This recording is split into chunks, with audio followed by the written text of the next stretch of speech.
なんだ、ずいぶん早いな。まだ何も出てきてないぜ。さっき注文したばかりだからな。さ、座ってくれ。お前は座ってくれ。さて、湯飲みをくれるか。ありがとな。おいおい、パイモン、それはそのまま飲んじゃダメだろ。このお茶は茶器をすすぐためのもんなんだ。そんなルールがあるのか。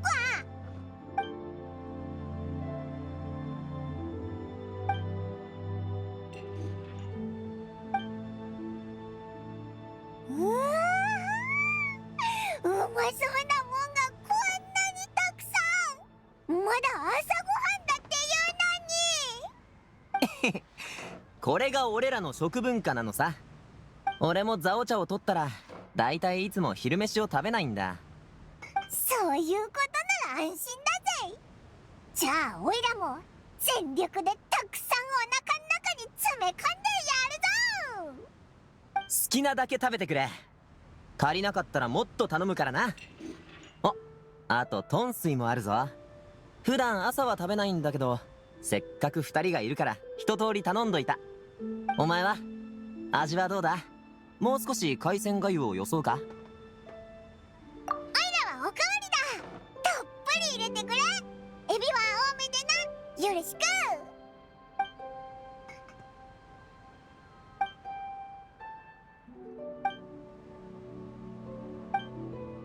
ふぅ、食った食った。お腹いっぱいになったから頭もよーく回ってきたぞ。聞いてくれ、オイラの推理を。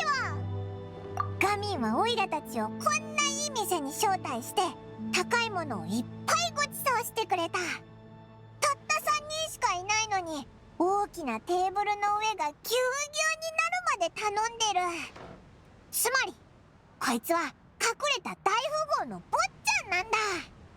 そう考えれば説明がつくだろ。こいつが家の人に黙って外でこっそり友達をたくさん作ってることとか。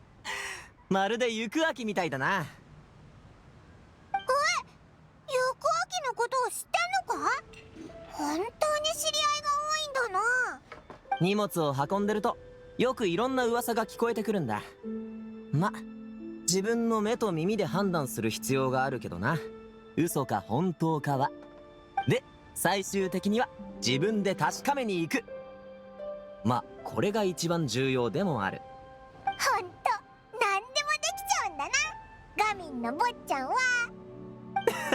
そう茶化すなって。それに誤解してるぜ、俺んちの状況を。こんなに理論立てて推理したのに。俺の親父はごく普通の商人だ。茶葉に関する商売をやってる。悲運商会とは比べ物にならないさ。親父は俺に家業を継がせて商売でモラを稼げるようになってほしいってずっと思ってんだ。でも俺はそういうタイプじゃないし、そういった道も歩みたくない。お父さんとちゃんと自分の趣味とか好きなこと、あと仕事のこととか。もちろん話したさ。10部劇がやりたいってな。俺の10部劇をテイワットの全ての人に見てほしいって。でも親父に言わせればそれは仕事なんかじゃなく子供の砂遊びらしい。そんな。多分時間が経てば現実を理解するって親父は思ってるんだ。けど俺はずっと10部劇の稽古に打ち込むことだけを考えてきた。ある日親父が俺の人脈を作ろうと他の茶商のとこに連れて行こうとしたことがある。ただ俺は断ったんだ。それで大喧嘩になってな。あとちょっとで手が出るとこだった。で家出したんだ。頭に血が上って。それっきり一度も帰ってない。早合点しないでくれよ。俺だって自分が全部正しいとは思っちゃいない。いや、こういうやり方は良くないか。でも親父もすごく頑固でな。俺がいくら真剣に説得しても親父からするとただ調子のいいことを並べてるだけみたいなんだ。考えを変えようとしてくれない。それ以上話しても無駄だと俺は思った。だからまずはリーユエ校で自分を鍛えて結果を見せようと考えたんだ。ゴミ。でも現状2人も知ってるように10部劇はリーユエ校であんまり人気がない。前に1軒ずつ店を回って上演しないかって聞いたんだけど、ほとんどが徒労に終わったよ。それに夢を語る前に少なくとも飯は食わなきゃだろ。だから表紙の仕事に就いたんだ。今じゃ十分な稼ぎになってる。自分を養えるほどな。変化を求めるには時間が必要だ。ゆっくりと進んでいくしかないのさ。そっか、その気持ちわかるぞ。もうやめにしようこの話は。お茶も冷めちまいそうだ。さて午後は何か面白いことでもしないか。俺が準備するからよ。あ、ごめん。オイラたちこの後予定があるんだ。カーウンの手作りタコ教室に参加するって約束してて。え？あれ、ガミンもタコ作りに興味があるのか？いや、カンウンおばちゃんとは知り合いなんだ。なんだか親しみやすさと人情味が出てきたな。仙人だってのは知ってるぜ。前に護送中に会ってな。でも最近この町に越してきて名前を変えたよな。たまに自分の正体をうっかりバラしてるけど。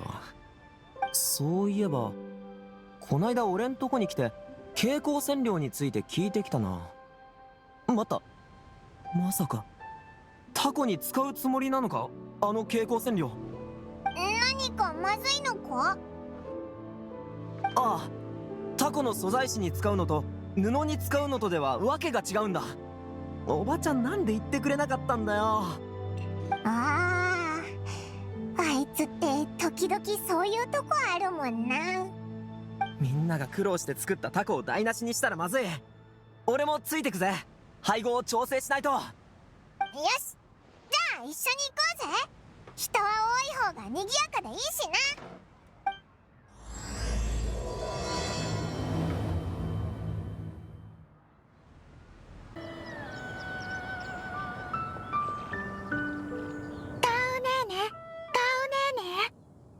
起きて、お友達が来てるよ。お友達、こんにちは。タウネーネ。ちょうどミントオイルを持っている。使ってみるか？これは万民堂の客に勧められたものだ。我も試してみたが、ミントを噛むより眠気に効く。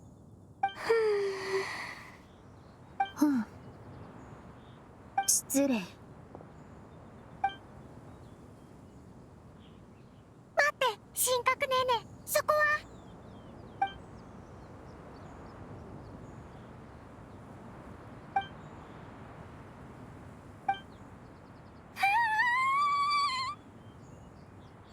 見ろ、聞いたぞ。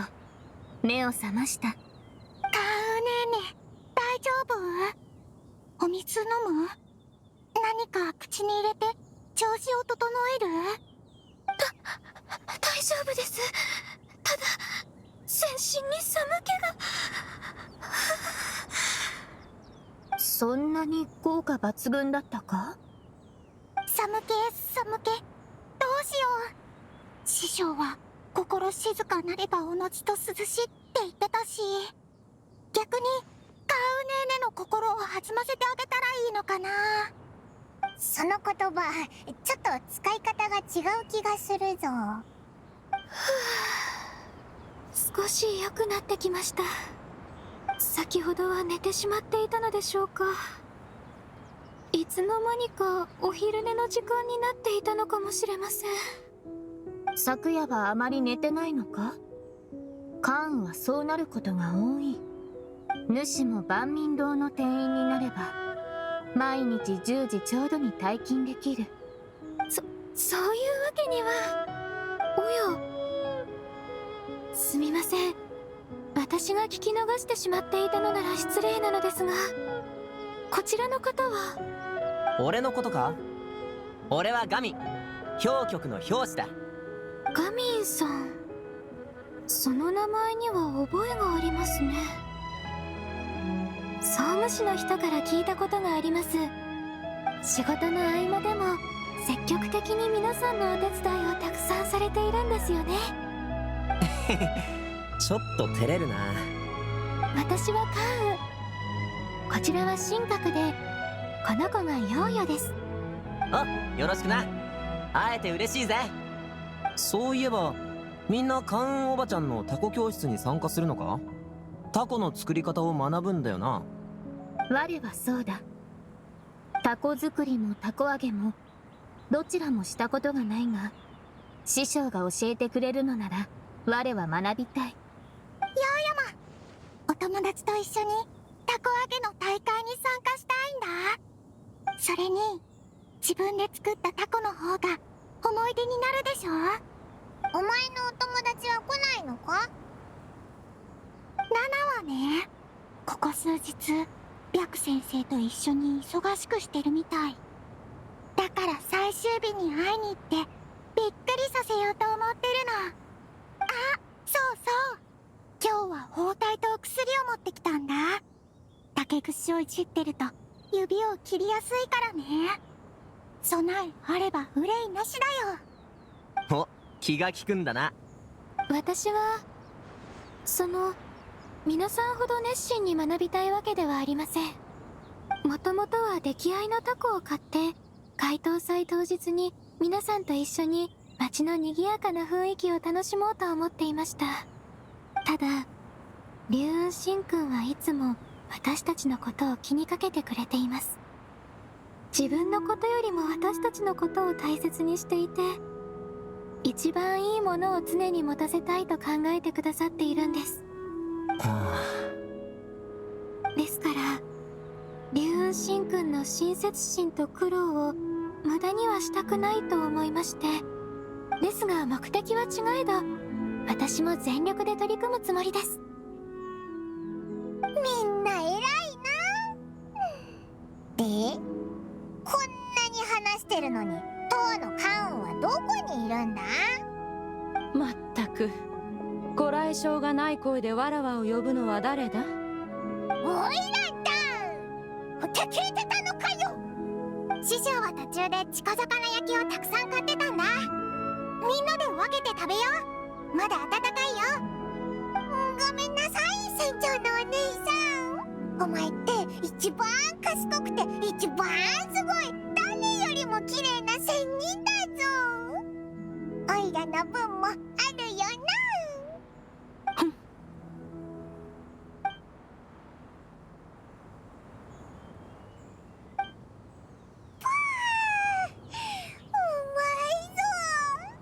おいらの人生幸せだぜ。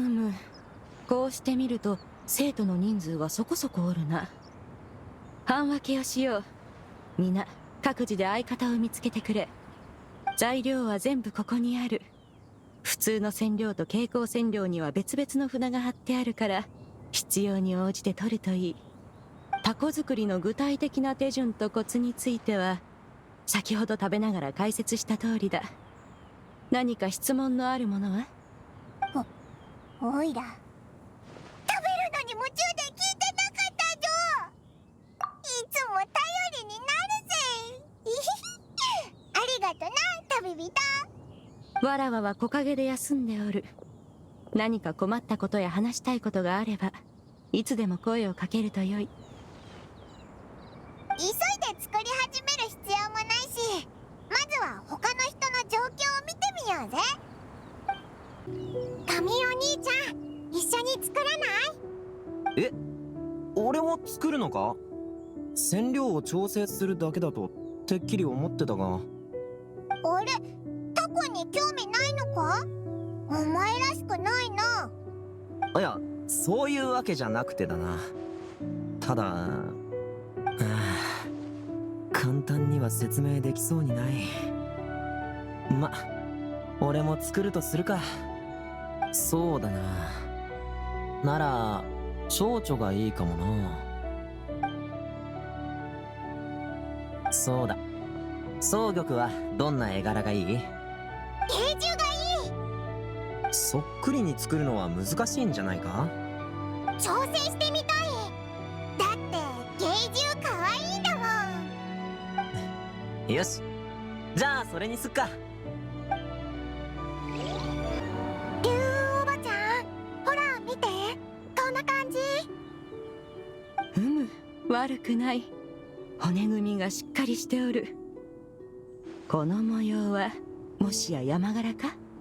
そう、ついついつい。完成を楽しみにしておるぞ。ヨーヨはタコを何色で塗るんだ？まだ決めてないんだ。青山柄ならヨーヨのお友達に似てるけど、金色だとヨーヨに似てるから。わらわの意見を言うのであれば金色を勧める。贈り物なら相手の好みを考えることが大切だ。ヨーヨの友人はヨーヨに似ている山柄のタコを欲するであろう。まだ誰にもナナにあげるって言ってないのに、竜おばちゃんはなんで知ってるの？おばちゃんだから少しばかり経験が豊富なのだ。すごい。竜おばちゃん、ありがとう。じゃあ早速髪に色を塗るね。わらわはそばで見ていよう。お前たちわらわよりのんびりしておるが、タコはもうできたのか？まだ作り始めて。いや、もうすぐ完成するぞ。その神格、次からはもう私の角に何かを塗ったりしないでくださいね。すごく敏感なところなので。なるほど、すまなかった。覚えておこう。もう大丈夫ではありますが。そうか。もう一度触ってもよいか？今度は何もつけない。カーン先輩の角の手触りがかねてから気になっていたのだ。私のことは先輩と呼ばなくていいと言ったのに。いいでしょう。そっと触ってくださいね。硬くて温度はあまり感じない。我が以前噛んだ薬剤に似ているな。関羽の体がかすかに震えている。猫がヒゲを触られた時のような反応だ。この辺でやめておこう。よし。では次から額に塗るのはどうだ？今度からなるべく外で昼寝しないようにしますので。まあそろそろタコを作りましょう。後で竜雲神君が進捗を尋ねに来るでしょうし。そうですね、一番伝統的な模様にしましょうか。カウと神格って仲がいいんだな。邪魔しないでおこうぜ。まずはどんな形のタコを作るかだよな。おい、なんで急に一人で笑ってんだよ。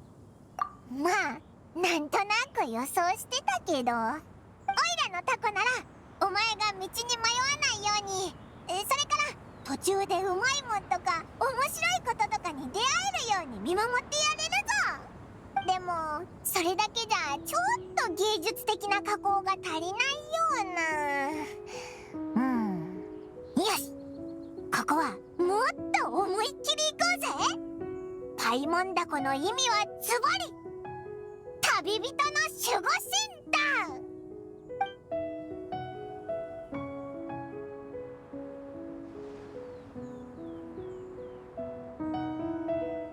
次はどんな表情にするかだな。タコって空を高く飛ぶもんだから、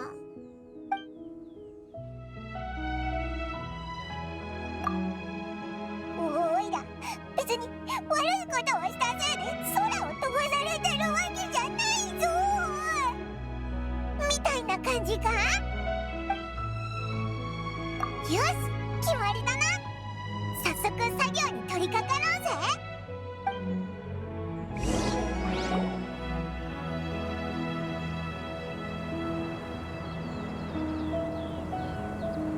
ふう、やっと完成だ。モデルのオイラがちゃんと可愛いおかげでパイモンダコも悪くないな。あとは糸を結びつけるだけか。みんなこちらに集まってくれ。カオンが呼んでるぞ。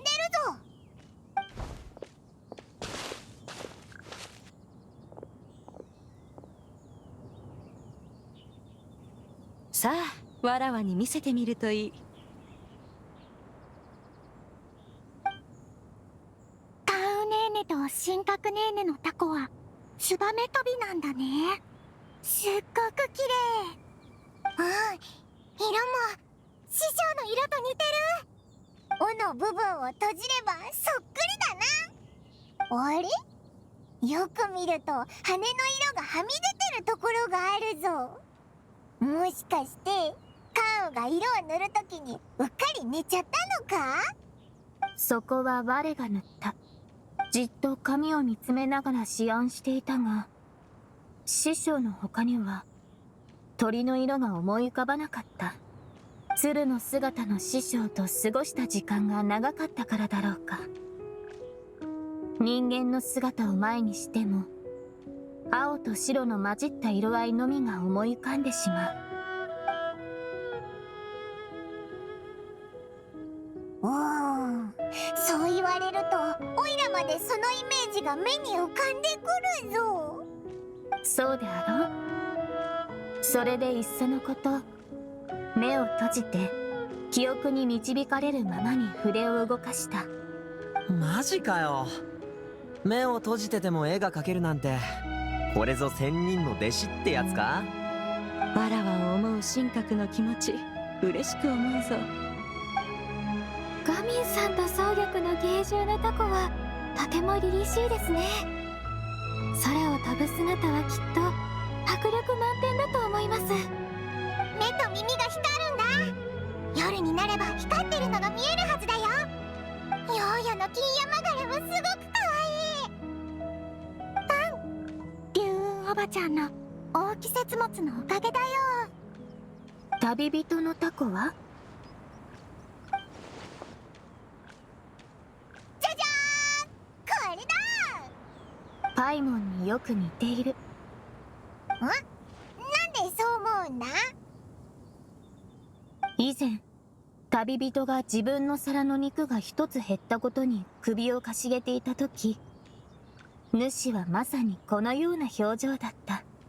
そんなことあったっけか。あれは軍玉閣でしょうか。ん？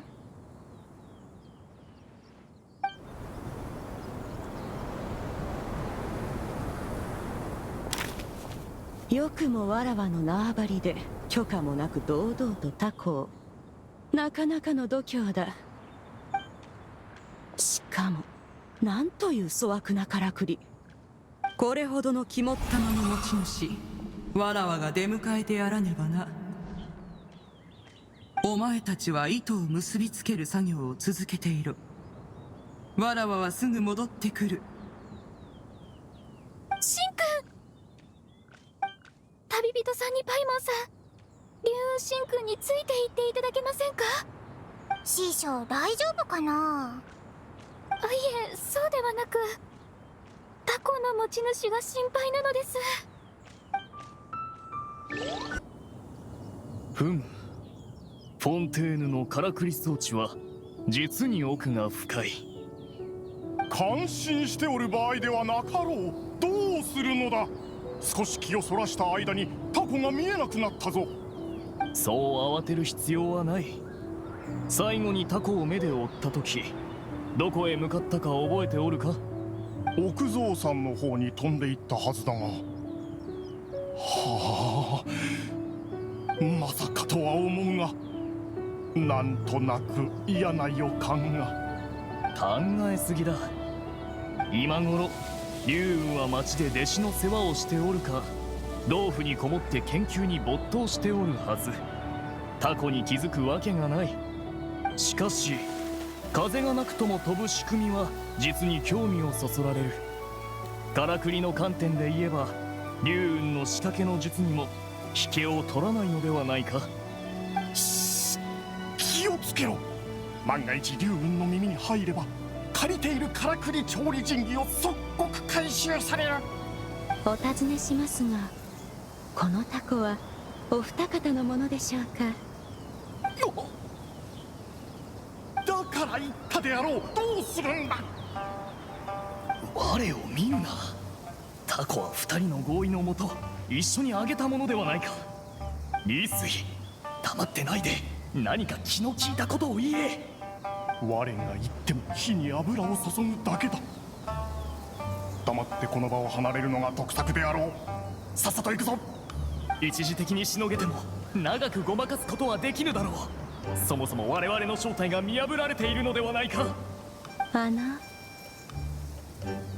タコを受け取ってこい。無理だ。お前が受け取れ。それは我々のタコではありません。そうですか。仙人の勘が外れましたね。ああ、なんと仙人様でいらっしゃいましたか。これは失礼いたしました。仙人様のおわすところでタコをあげるとは、一体誰がそんなことを。失礼にも程があります。その通りです。我々はたまたま景色を眺めていただけで、そう、ミントの鑑賞をしていたんです。他に何もないようでしたら、これで失礼させて。やっと追いついたぜ。船長になったカウンってどんだけ飛ぶのが速いんだよ。あれ、昨月とリスイじゃんかよ。こんなところで何やってんだ。なんか変な空気だな。おいら、何か間違ったことでも言ったか？構わぬ。二人の正体はとっくに分かっておった。ただどこまで演技を続けるつもりか見ていたかっただけだ。ということは怒っていないのだな。二人の老友が楽しいひとときを過ごしているというのに、わらわが怒るわけないであろう。属性のものが新鮮に映るのも理解できる。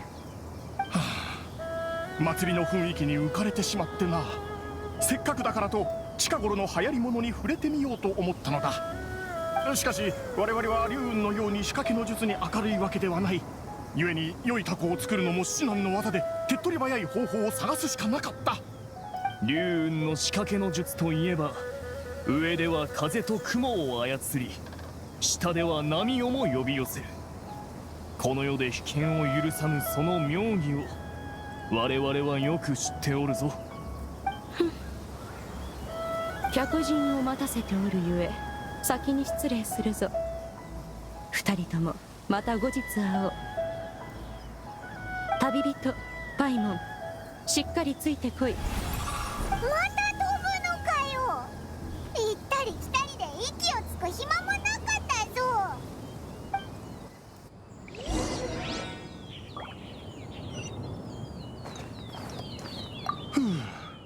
肝を冷やしたな。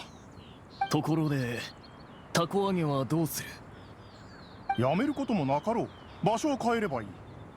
ならばお前のところで揚げるのはどうだ？かなり広いだろう。それは良案だ。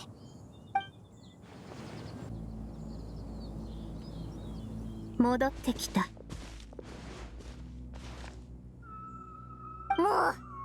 ヘトだぞ。あれ、なんで2人しかいないんだ？あなたたちが離れた後、ヨーヨと蒼玉はタコをあげに行ったのですが、しばらく遊んだら眠くなったようです。それでガミンさんが彼女たちを家まで送ると申し出てくださいまして。だが彼が先ほど言っていた言葉の意味を我はあまり理解できなかった。ガミンはなんて言ったんだ？タコがどんだけ高く遠くへ飛んだって所詮は糸に操られてる。本当の意味で自由に飛んでるわけじゃないんだと言っていた。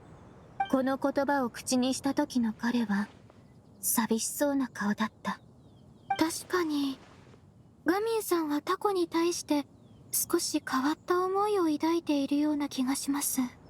自分自身を重ねる。もし我がタコだとすれば、我にとって糸はとても大切な存在だ。それは大切な人との絆を意味する。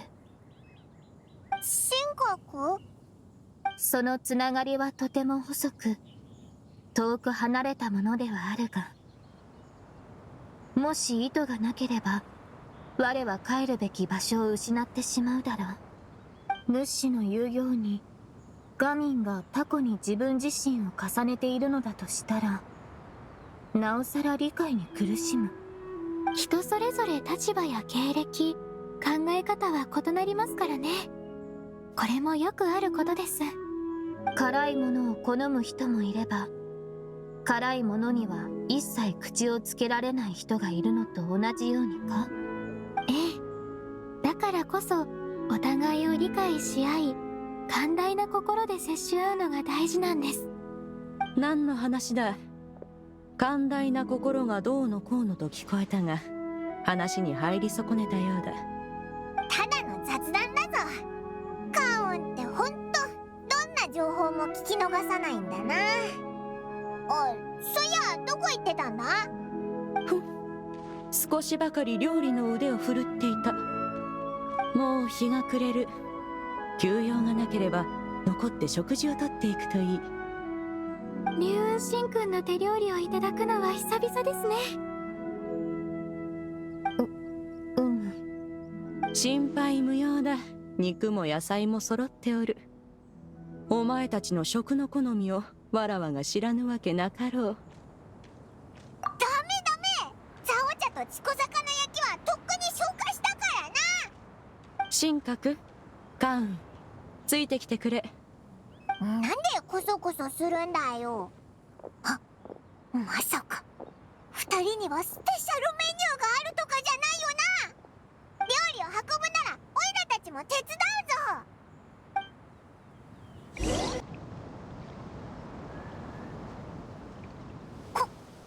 これは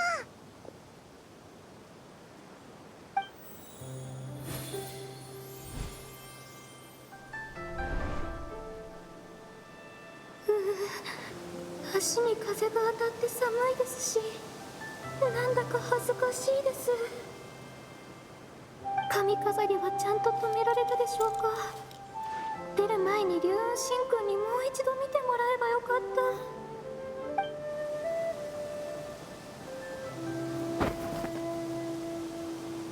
どうだ？そんな堂々と聞くなんて。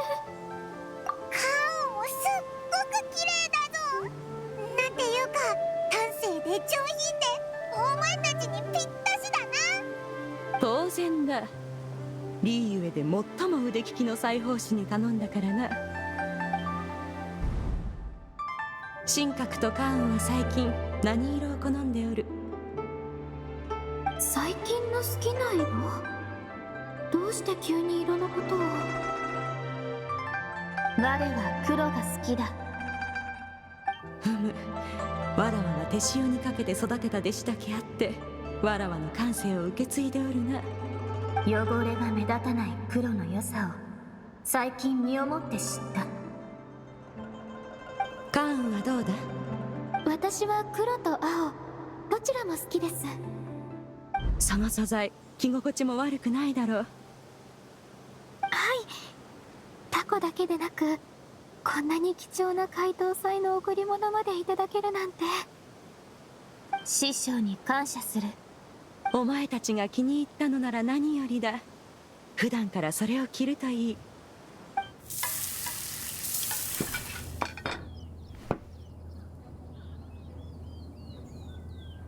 カーンは料理の腕をまた一段と上げたな。特にこの黄金カリだけど、衣はサクサクで身には甘みがギュッと詰まってたぞ。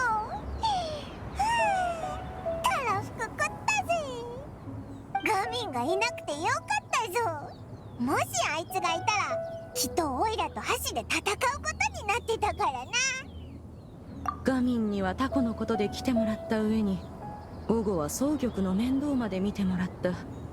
せめて遊戯を馳走したかったのだが、仕方がない。今度折を見てあやつに礼を言うとしよう。龍雲神君に認められる人物なんてそういませんよね。わらわの基準は高いからな。ガミンは将来有望な人材だ。わらわはその際に可能性を見出しておる。彼は自分を縛り付ける糸から解放されたいようだった。糸？それはまた何の比喩だ。万民堂で働き始めてから新しい言葉をいろいろと身につけたようだな。わらわがついていけぬとは。どこから説明したら。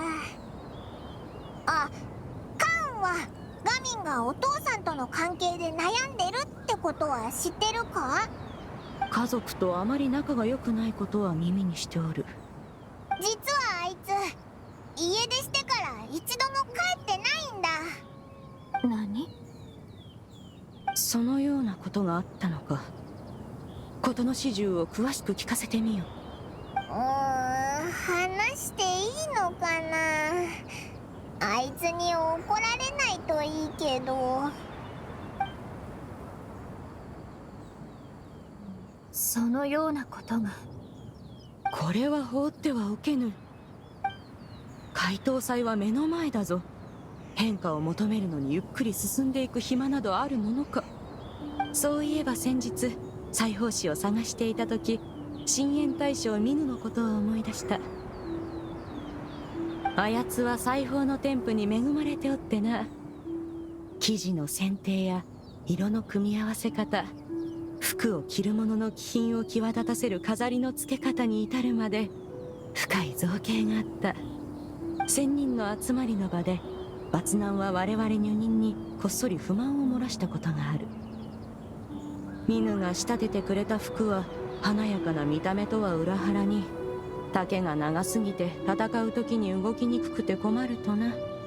それでわらわはさりげなくミヌの考えを探ってみたのだ。